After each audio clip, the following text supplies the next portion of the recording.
Hi, Neil Patel, Mark Anthony here. How's it going? Good. How are you? Good. How's Vegas? How's everything? Not bad. Thanks for having me. Oh, thank you for taking the time. I know you're super busy. Well, good afternoon. We could just start jumping into it.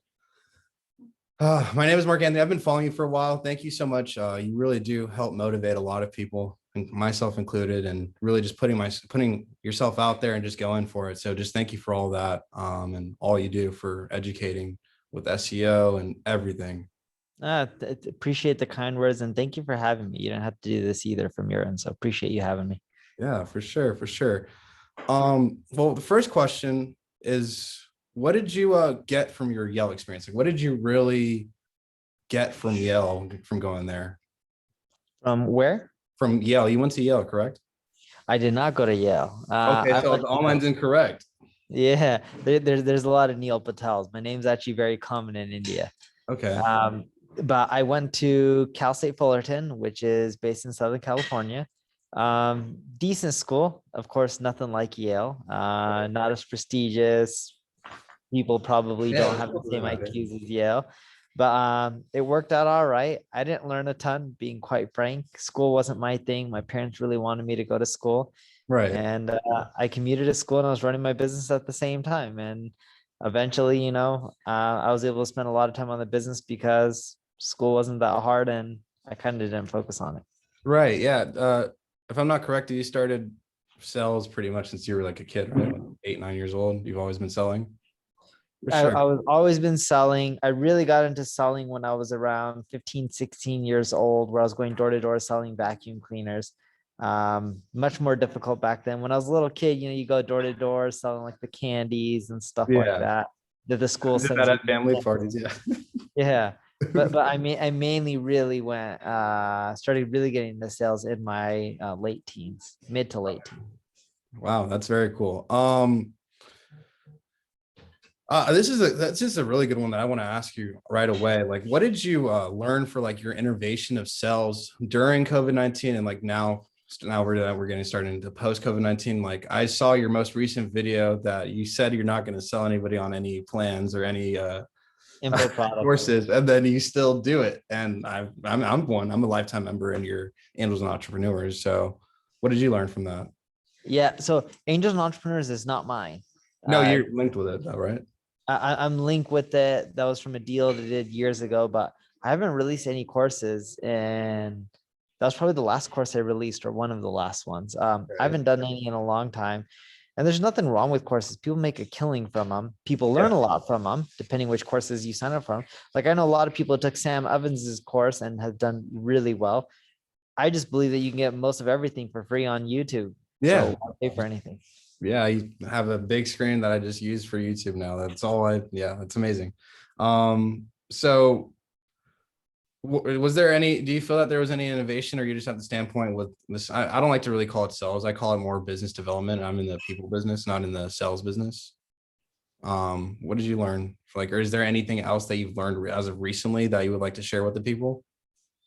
I haven't learned anything recently about sales. A lot of the same tactics Right. what worked before work now. And the biggest thing is it's not about selling, it's about solving problems. If you can help someone solve a problem, they're more Right. likely to pay you. It really comes down to that. If you say, hey, I have dirty carpet and none of these vacuums are working, you come in with the vacuum that can do it and they can afford it and it's reasonably priced, you'll make the sale. It really is that simple. Absolutely. And I look at not selling as a disservice. If you can help someone with their problems, why would you want them to keep suffering? Sell them on your solution. The Absolutely. big thing, though, that people tend to forget is selling. If you really want to scale and grow, it's not inbound, it's not SEO, it's not pay per click, it's outbound. That's Yeah, a real way to make money through sales. absolutely. And Agree. outbound is really difficult unless you have high price points, but that's a real way to make money through selling. Okay, for sure. Um, we'll come back to everything else, but aside being a provider for your family and making money, what else brings you joy in life and spending time with your family, obviously, because I know that's your biggest focus right now aside to work. Family, hanging out with friends, work. That's really mainly it for me. I spend probably one too many hours working, but I kind of love it. So when you love it, you don't really see it as hours or time. Right, right. Netflix is the other one, like I'll watch TV shows. My latest one that I'm watching is Mighty Ducks, the TV show Right. on Disney Plus. Not really, probably meant for adults, but my niece and nephew watch it, so it gives me something to talk to them about, and we, recap the episodes together. And they're far away due to COVID, so I'm Absolutely. really enjoying that. Okay, cool. And then this one is a big one because this is how we got here today. When did you start, or how did like manifesting and meditating for you like impact your life today? Or aside to obviously taking action and implementing everything, how did that affect you, or like in one of the goals that you felt that most people would say, oh, that's out of reach? Yeah, I don't do too much meditating. As for trying to, when it comes to achieving goals and accomplishing what you set yourself out to do, I don't really look at it as like, hey, this is the right mindset. This is the right, I need to meditate or I need to think about it. I just go out and do. And you go Right. and you That's execute and things work out. Some things don't. When they don't, you adapt, you pivot, and then you go from there. I agree. And I'm going to send you over this guy's name because I think it will help you. I recently did it. Andrew Hoff. He has like a 10-minute breathing exercise. Check it out. I mean, I know you're super focused and you do everything. And obviously it goes to stand for, but we can always get better, right? Totally agree with that. Funny enough, I just Googled him, but yes. Yeah, he's the man. I mean, he runs around in freezing weather in shorts and no shirt. So if you could do that, I mean, we could do anything, right? So Yeah. here we go to how well, you kind of already answered that, but how do you, or what really made it interesting to go like knocking doors for like selling vacuums, or before that, like what was the interest for you with selling? Just Money. money. Okay. One of the few jobs that I can get when I was that No young that would cap on accept limit, me. no limit on the amount of money you can make. Correct. No, Okay. no, no, no, no. Money. Forget the money limit you can make. Just Oh. money. I wanted a job, and it was hard for me to get a job. So someone was willing to offer me a job, it's commission only. I'm like, it's better than nothing. Okay. And aside of the books that you already have with other people, is there any book recommendations that you would like to share with people that you haven't mentioned already in prior videos? Just to anybody that was looking to get into sales/marketing. Yeah, I think there's a book called The Little Red Book to Selling.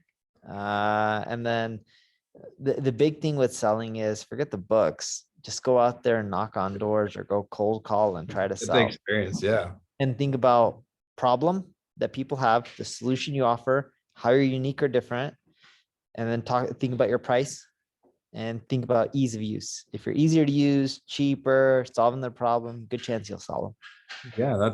I mean, when I started watching your videos, started COVID last year, and that's what helped me. I was selling websites and search engine optimization when people weren't spending money, right? So it's just, and I mean, you helped There's learn that. Yeah. always someone spending money. Maybe not Always. as many people as you want, but there's always someone spending money. There's always people with problems. Yeah. You just got to keep calling, got to keep knocking, got to get to the yes for sure. The problem with selling is like, especially when you're dialing for dollars, people don't want to make 100 calls a day. You make 100 calls a day, you may only get one or two sales, but hey, that's enough.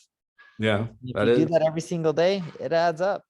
And the better you can predict what they're going to say, and you have the objections already in your mind, you already know how you're going to come back and let them know as well how you'll give them the solution. Because at the end of the day, you got to give them solutions for them to open the checkbook, right?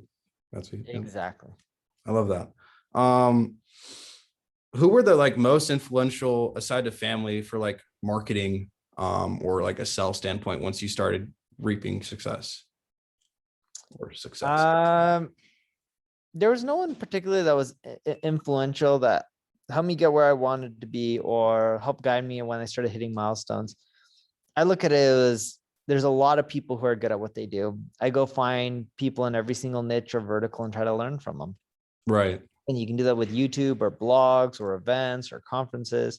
The possibilities are endless. There's a lot of amazing people out there, like from people like Bob Iger. I was watching Masterclass, you learn to think big.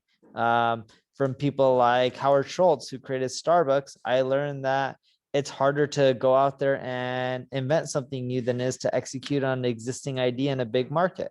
So Right. it's like, I just try to learn from everyone out there. I think I don't know anything. I think I need to learn more. That's not true, I'm but yeah. dumb. And eventually, if I just keep pushing forward, I'll be better off than where I am today. And I love having that attitude, because if Yes. I believe I can keep learning more and keep getting better, then I will. If I think I know everything, then I'm screwed. Yeah, exactly.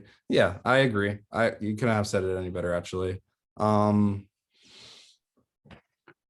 sec, I have a really for me, after talking to you a little bit, I don't think you even had this situation, but I had like a kill switch moment where there was a moment with my mother.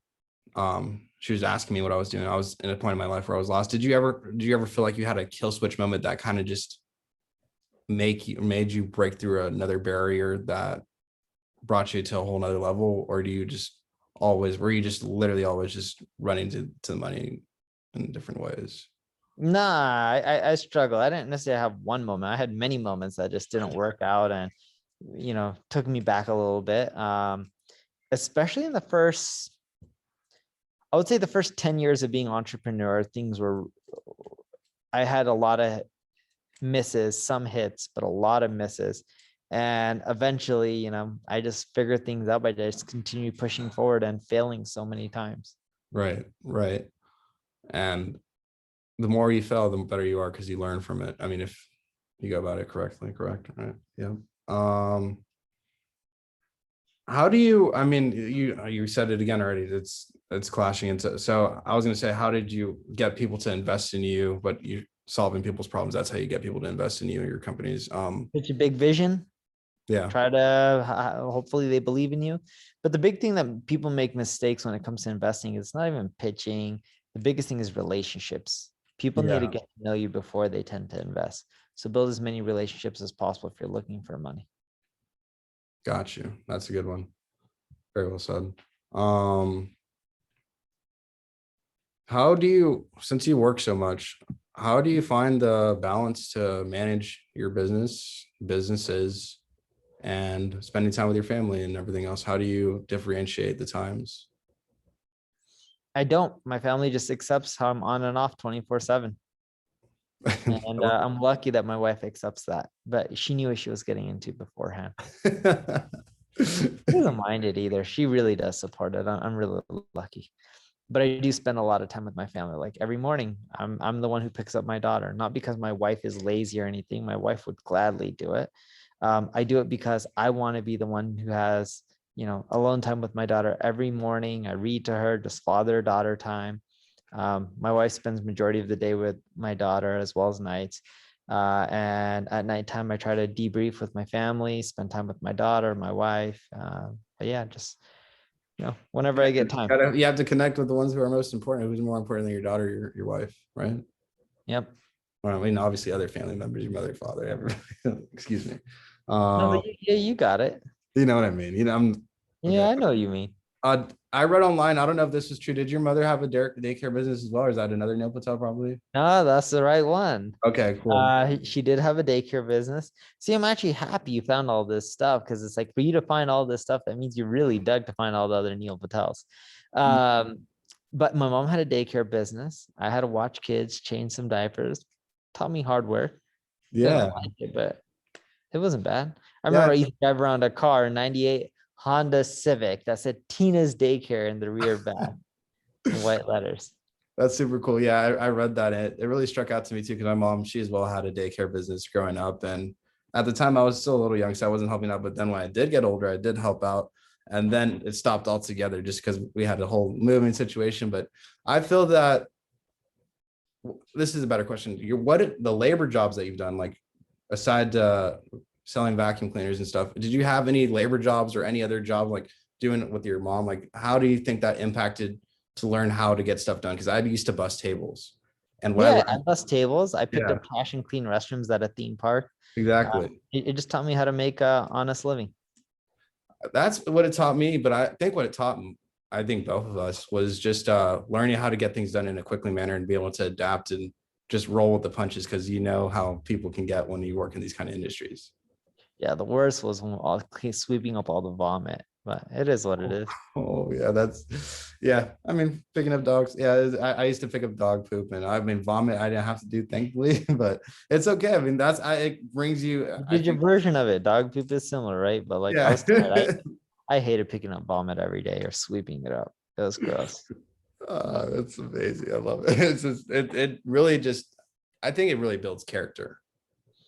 Yeah, character definitely builds. My character got a little bit smelly from all those trash bags, but yeah, the worst was is like sometimes people would puke inside the trash bins, which was great, but then sometimes I'd pick up the trash bins or the bags and then it would split and then it'd get all over you and then you'd go home smelling every day. But it is what it is, part of life, right?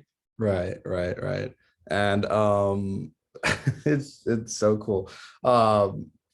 Since we're on this topic, what is how big was the impact from your parents? Because that I read a lot of stuff. I don't know what's true or not, so I don't want to say the wrong No, thing. they're good. My parents really motivated me and pushed me and they supported me in every way. My parents are amazing. Yeah, I'm lucky to have them. yeah, for sure. Um, Another thing, I mean, I've gone over most of my questions, and thank you so much. I'm calling this podcast Office of the Day just because our Office of the Day is always in a different place, whether it's with your daughter or you're on the plane or you're Yeah. going to the next meeting or whatever it is. You know what I mean? You get the idea. What would you want to leave people off with that are scared to go into sales? Because I'm looking to eventually create my own sales team, and obviously most people are scared of sales. They have this idea of what sales is when it's really not. What would you say to people? I always tell people if you're afraid of sales, there's nothing to be afraid of. You ask for a sale, what's the worst that happens? They say no. You're in the same position you are today. So you're good to Right, go. There's nothing really to fear. right, right, right. That's I love that. Just because you can't, I don't know, it's just what recently do you feel that you have overcome in any aspect of fear as a recent or not super recent that impacted you too? Or what do you think, or how do you feel that, overcoming fear pushes you and elevates you to a whole, level of self? Um, Fear doesn't really push me. Mhm. If I'm afraid of stuff, I just, Do it. like most people, I tend not to do it. Like, touching a bee, that's not my cup of tea. Yeah. But when you're talking about fear, I know you really mean, right? In Yeah. business and stuff. I really don't have that problem. And the reason I don't is, and I always tell people this, if you do it and it doesn't work out, typically the worst case scenario is usually you're at the same position you were before. So you don't really have much to lose. And that's how you should start thinking about things. Okay, cool. And I love what you're doing. I say the self because everything, all of your products is no Patel this, no Patel that, no Patel this. I wish it wasn't that. It would be easier if it wasn't, but it's too late for that because of my name. I started building my brand and it became popular, not because I tried to, and it's not that popular, but it's somewhat popular. It is popular. And it just happened naturally. So it helps. Yeah. What was I gonna say? I forgot. Brain fart. Um, what is it? I'm sorry. This is crazy. I've been thinking about this moment for over a year. If you were to redo it, and with learning all you know about digital marketing and marketing now, is there anything that you would approach differently in the sense of your YouTube or vlogs, or would you just put out more content and more funny content or more? More funny content, more content consistently. I'm trying to post more often. It's hard for me because of my busy days and I try to keep my personal life private. But yeah, posting more helps a lot. Yeah. And people forget to do that. Like I'm looking right now, I'm like, okay, I need to go post more on Instagram, LinkedIn, TikTok, YouTube, just the works. Yeah. Cool. Well, it's been amazing talking to you. I'm really grateful for your time. Is there any new industries that you're looking to start dominating? Or are you I try sticking to with? stick in the same ones over and over again. I stick with what I know. But nonetheless, appreciate you having me. I appreciate the time too. And eventually when I can bring enough value, I think we should work together. I'm not sure on what it is just yet because I'm focused on sales myself. roofing sells, internet sells. Roofing is a huge category. Yeah, I'm grateful. My friend, he just started his company a couple years ago, got all of his final licenses, and we already have a commercial building coming up and a couple residential. And I've only been working for the company for a week and a half. So I Good just for wanted you. to say thank you for all your all your content. I'm gonna tell you, please push for more. And what are 3 things that you're looking to work forward or looking to work on this week, if anything, if you could put a focus on just 3 things, because I have a rule of 3. More content. Prepare for the baby coming. I have a baby due in a week, so I need to like pack the car, add a baby seat and stuff. I really need to do that today. And then the third thing is cut back on meetings. I have too many meetings every single day and spend more time getting work done. Okay, for sure. Well, thank you for your time, Neil Patel. Mark Anthony again, and I'll talk to you soon. Keep motivating everybody. Keep putting this content out. I'll be watching, and hopefully you'll be watching soon too what I got coming. So we'll talk soon. I'll definitely be watching. Take care. All right. Take care. Bye. Thank you.